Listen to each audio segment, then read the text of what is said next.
Ang mensahe ni Juan nga tigbautismo.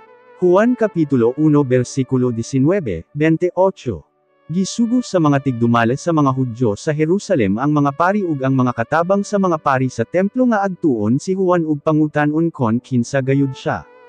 Gisultihan sila ni Juan sa walay lipod-lipod, dili ako ang Kristo nga inyong gihulat. Nangutana sila, kon dili ikaw ang Kristo, kinsa ka? Si Elias ba nga propeta? Mitubag si Juan, dili ako si Elias. Busamingon sila pag-usab, tingali ikaw ang propeta nga among gipaabot. Apan mitubag pag-usab si Juan nga dili siya mao ang propeta nga ilang ginaingon. Busamingon sila, sultihin na lang kami kon kinsa gayud ikaw aron may ikatubag kami sa mga nagsugo kanamo.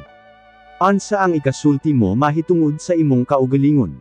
Mitubag si Juan, ako ang tawo nga gipanagna ni propeta Isaias.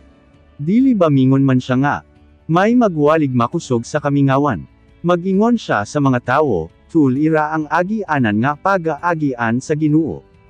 Ang mga nagsugo ni adtong mga tawo nga miadto kang Juan mao ang mga Pariseyo. Gipangutana nila pag-usab si Juan, nganong nang bautismo ka sa mga tawo kon dili ikaw ang Kristo, o kaha si Elias, o kaha ang propeta nga among gipaabot. Mitubag si Juan, ako nang bautismo pinaagi sa tubig, apan may usa nga aniya dinhi karon nga wala pa ninyo mailhi. Siya ang akong giingon nga moabot sunod kanako, apan dili gani ako takus nga mahimong iyang sulugoon. Nahitabo kini sa Betania, tabok sa suba sa Jordan, diin nang bautismo si Juan.